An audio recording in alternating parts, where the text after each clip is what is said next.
साथियों नमस्कार, मैं हूं नीरज पटेल और आप देख रहे हैं नेशनल जनमत। आजाद समाज पार्टी प्रमुख चंद्रशेखर आजाद और राष्ट्रीय लोकदल प्रमुख जयंत चौधरी ने राजस्थान के पाली जिले में चल रहे स्वाभिमान जन आंदोलन में 3 अप्रैल को जाने की घोषणा क्या की। उससे महज राजस्थान ही नहीं बल्कि उत्तर प्रदेश और हरियाणा की राजनीति में भी भूचाल आ गया। स्वाभिमान जन आंदोलन की वजह आप लोगों को पता है। राजस्थान के पाली जिले में जितेंद्र मेघवाल नाम के एक स्वास्थ्य कर्मी जो रौबदार मूछें रखा करते थे, उनकी मूछों और उनकी पर्सनालिटी से जलन रखने वाले उन्हीं के गांव के 2 राजपुरोहित भाइयों ने नृशंस तरीके से उनकी हत्या कर दी थी। इस मामले में राजस्थान के पिछड़े वर्ग से आने वाले मुख्यमंत्री अशोक गहलोत को वैसे तो पीड़ित पक्ष का साथ देना चाहिए था, मगर शायद वो सामंतवादियों की धमकी से इस कदर डर गए कि उन्होंने अभी तक जितेंद्र मेघवाल के परिजनों की कोई भी मांग नहीं मानी है। जातिवादी सामंतियों का दुस्साहस देखिए।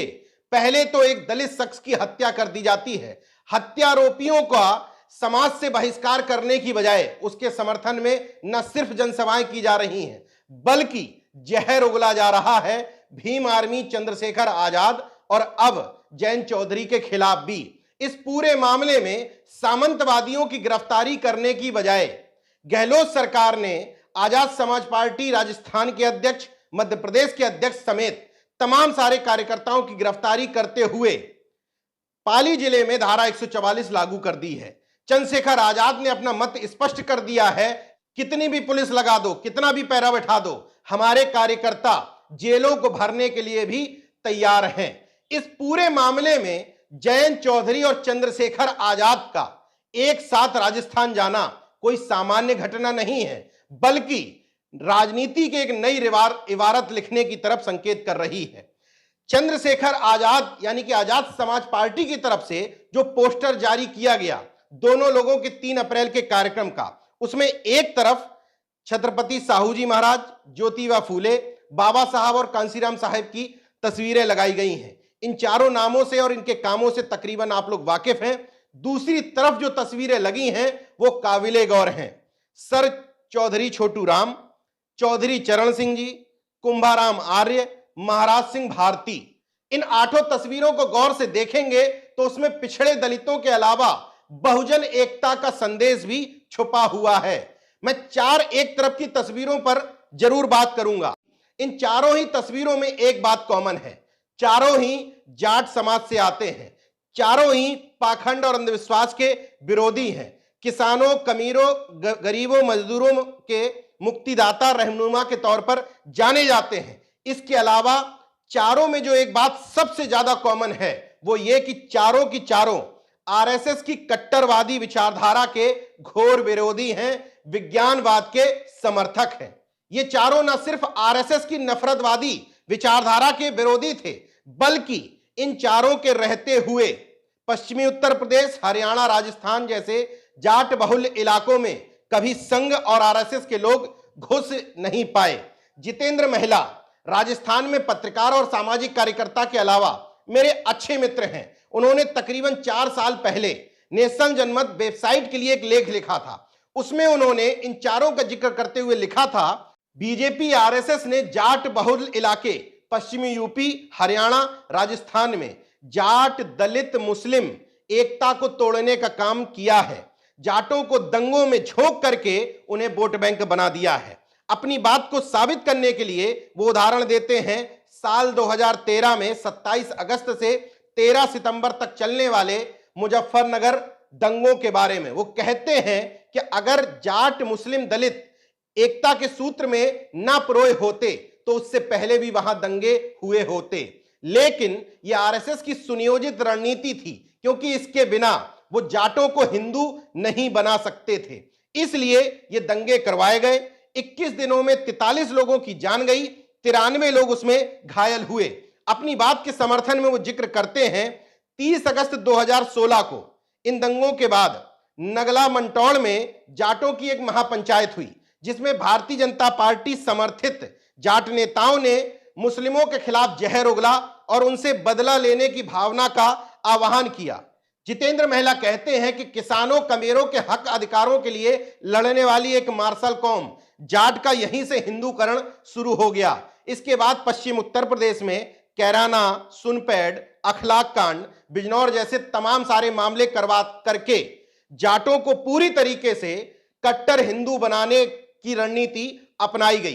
क्योंकि पहले किसान आंदोलन ने जाटों और मुस्लिमों के बीच में जो दूरी पैदा हुई थी उस खाई को पाटने का काम किया।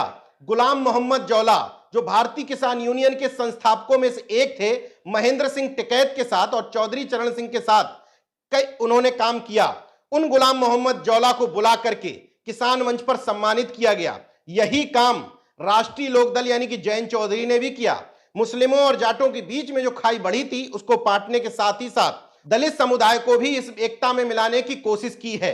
ऐसा नहीं है कि इस कवायद का विधानसभा चुनाव में बिल्कुल भी असर देखने को नहीं मिला। पश्चिम उत्तर प्रदेश में सुरेश राणा जैसे कद्दावर कैबिनेट मंत्री और संगीत सोम जैसे कट्टर हिंदूवादी विधायकों को भी पश्चिम उत्तर प्रदेश की जनता ने चुनाव हरवाया। भारतीय जनता पार्टी में जाट समाज से 8 विधायक बने, वहीं समाजवादी पार्टी गठबंधन में 7 विधायक, महज एक का ही अंतर है। यही वजह है कि भारतीय जनता पार्टी को इन 8 में से 5 विधायकों को मंत्री बनाना पड़ा, क्योंकि ये वोट बैंक दरकता और खिसकता दिख रहा था। जो प्रयास चुनाव के समय किए गए वो प्रयास अगर 3 साल पहले से करने शुरू कर दिए जाते तो निश्चित तौर पर यह बदलाव पश्चिम उत्तर प्रदेश में और प्रभावी ढंग से दिखाई देता। इन तमाम सारी कवायद से उन लोगों के मुंह पर भी ताला लग गया जो कहते थे कि अखिलेश यादव ने शायद चंद्रशेखर आजाद से गठबंधन इसलिए नहीं किया क्योंकि जयंत चौधरी नहीं चाहते थे कि पश्चिम उत्तर प्रदेश में कोई दलित नेता खड़ा हो सके। इसके अलावा इन दोनों का साथ आना उन तथाकथित मार्शल कौमों को भी अंदर तक झकझोरती हैं, जिनका मार्शलपन अब अपने ही समुदाय के अपेक्षाकृत कमजोर तबकों को दबाने में उपयोग हो रहा है। मार्शल कौम का मतलब यह होता है कि अपने वर्ग समुदाय के कमजोर भाइयों की सामंतवादियों, मनुवादियों और ब्राह्मणवादियों से रक्षा करने वाला। निश्चित तौर पर जाट, गुर्जर, बैकवर्ड में यादव, कुर्मी और दलितों में जाटव, पासी, वाल्मीकि, खटीक जैसी जातियां जो अपने आप को मार्शल कौमें कहती हैं, ये तमाम सारी जातियां मिल करके अगर अपने कमजोर वर्ग के हितों की रक्षा के लिए, उनके संरक्षण के लिए आगे आ जाएं तो इनको किसी भी सामंतवादी, ब्राह्मणवादी के सामने झुकने की जरूरत नहीं पड़ेगी। इन चारों महापुरुषों पर विस्तार से फिर कभी चर्चा करेंगे, लेकिन संक्षेप में बता देता हूं कि इन चारों की तस्वीर इतनी महत्वपूर्ण क्यों है। सर छोटू राम चौधरी आजादी के योद्धा होने के साथ ही हिंदू महासभा यानी कि जो वर्तमान आरएसएस बीजेपी है इसके कट्टर विरोधी रहे। पाखंडवाद, अंधविश्वास के विरोध के साथ ही सामंतवाद और ब्राह्मणवाद के खिलाफ भी पूरी मुस्तैदी के साथ खड़े रहे। चौधरी चरण सिंह, जिनको आप किसान मसीहा के तौर पर, देश के 5वें प्रधानमंत्री के तौर पर जानते हैं, लेकिन इस तौर पर शायद आप नहीं जानते होंगे कि 12 नवंबर 1979 जब वो देश के प्रधानमंत्री थे तब उनका इंडियन एक्सप्रेस में एक बयान छपा था, देख लीजिए। Lokdal not to allowed Jansangh meeting, मतलब लोकदल जनसंघ को एक भी मीटिंग करने की अनुमति नहीं देगा। यह बयान उन्होंने इसलिए दिया था क्योंकि प्रधानमंत्री रहते हुए जब वो झाबुआ, रतलाम जनसभा को संबोधित करने गए थे तो उनके खिलाफ एक रणनीति के तहत हूटिंग करवाई गई थी, उनका मजाक बनवाया गया था ये कहते हुए कि वो पढ़े लिखे नहीं हैं, जबकि वो एलएलबी के अलावा उच्च शिक्षित व्यक्ति थे।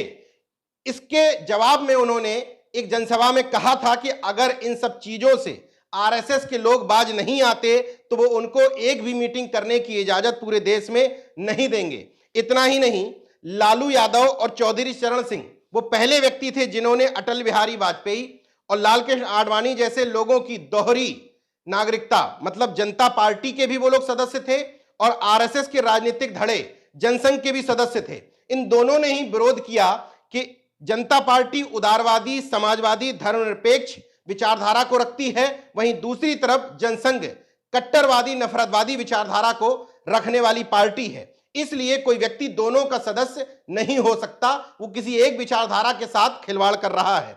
इसके बाद ही संसद के अंदर कट्टर हिंदुत्ववादी अलग बैठने लगे और सोशलिस्ट लोग अलग बैठने लगे। बाद में अटल बिहारी वाजपेयी, आडवाणी जैसे तमाम सारे लोगों को इस्तीफा देना पड़ा था जनता पार्टी से। इसके अलावा चौधरी चरण सिंह जी ने राजस्व मंत्री रहते हुए 1952 में जमींदारी प्रथा के उन्मूलन के लिए कानून लाए, लेखपाल का पद सृजित किया, 1954 में भूमि संरक्षण कानून पारित कराया, पूरे जीवन पर्यंत किसानों कमीरों के लिए काम करते रहे। कुंभाराम आर्य एक महत्वपूर्ण नाम है। उन्होंने एक पुस्तक लिखी थी वर्ग चेतना, मतलब वो वर्गीय चेतना के हिमायती थे। किसान को एक वर्ग कहते थे। उनके किसान की परिभाषा में केवल वही किसान नहीं आते थे जो अपनी खेती के मालिक थे, बल्कि उनको भी किसान कमेरा मानते थे जो किसी के खेत पर काम करने वाले खेतीहर मजदूर थे। उनकी विचारधारा को इस बयान से आप समझ सकते हैं। शोषक लोग भाग्य विधाता के नाम से बहकाते हैं और शोषण द्वारा मौज मस्ती करते हैं। शोषक 14% हैं, लेकिन चालाक और चतुर हैं। वो शोषकों की 3 श्रेणियां मानते थे: उद्योगपति, राजनेता और प्रशासन। वो कहते थे उद्योगपति राजनेताओं को पैसा देता है, राजनेता प्रशासन को यानी कि ब्यूरोक्रेसी को कंट्रोल करके रखता है, और इस तरीके से ये 14% लोग देश पर राज करते हैं। विज्ञानवाद के प्रबल समर्थक, पाखंड अंधविश्वास के विरोधी होने के अलावा 1952 में जब राजस्थान में पहले विधानसभा के चुनाव हुए थे आजादी के बाद, तो चुरू विधानसभा से चुन करके विधायक बने थे। इसके बाद कैबिनेट मंत्री भी बने। राजस्थान में जमींदारी प्रथा का उन्मूलन इन्हीं को श्रेय जाता है। राजस्थान के किसानों के असली मसीहा और मुक्तिदाता माने जाते हैं कुंभाराम आर्य। चौथा नाम महाराज सिंह भारती, रामस्वरूप वर्मा जी के साथ अर्जक संघ के संस्थापकों में से एक। अर्जक संघ में जो साइंटिफिक टेम्परामेंट यानी कि वैज्ञानिक दृष्टिकोण है, उसका श्रेय महाराज सिंह भारती जी को ही जाता है। एमएलसी रहे, मेरठ से सांसद भी रहे। विज्ञानवाद के प्रबल समर्थक होने की वजह से इनकी जयंती को अर्जक संघ विज्ञान दिवस के रूप में मनाता है। सृष्टि और पिल्ले पुस्तक लिख करके इन्होंने तमाम दकियानूसी ख्यालों को जमींदोज किया था। नेशनल जनमत इस वीडियो के माध्यम से सिर्फ इतना बताना चाह रहा था कि बहुजनों को एकता के सूत्र में पिरोने के लिए और उनको इस नफरतवादी विचारधारा से दूर रखने के लिए हर जाति वर्ग में तमाम सारे ऐसे महापुरुष पैदा हुए जिन्होंने समाज को अंधविश्वास पाखंड से दूर रखते हुए न सिर्फ विज्ञानवाद की तरफ बढ़ाया, बल्कि अपने पूरे जीवन काल में किसानों, कमेरों, वंचितों, शोषकों को एक करने के अभियान में लगे रहे। यह समय है कि इन तमाम सारे महापुरुषों के बारे में पढ़ करके, समझ करके जो यूनिटी तोड़ने की कोशिश हो रही है, हालांकि उसकी तरफ कदम बढ़ाया है लोगों ने, लेकिन जिन मूर्ख राजनेताओं को अभी भी समझ में नहीं आ रहा, उनको आंखें खोल करके समझ लेना चाहिए कि इस समय घमंड करने का नहीं, बल्कि अपने जैसी मानसिकता और विचारधारा के लोगों को आगे बढ़ करके गले लगाने का है। निश्चित तौर पर इन दोनों के साथ जाने से सिर्फ राजस्थान ही नहीं, बल्कि उत्तर प्रदेश और हरियाणा में भी राजनीति एक नई करवट लेते हुए दिखेगी। देखते रहिए नेशनल जनमत, जागरूक और सजग बने रहिए। जय विज्ञान, जय संविधान, जय लोकतंत्र। धन्यवाद।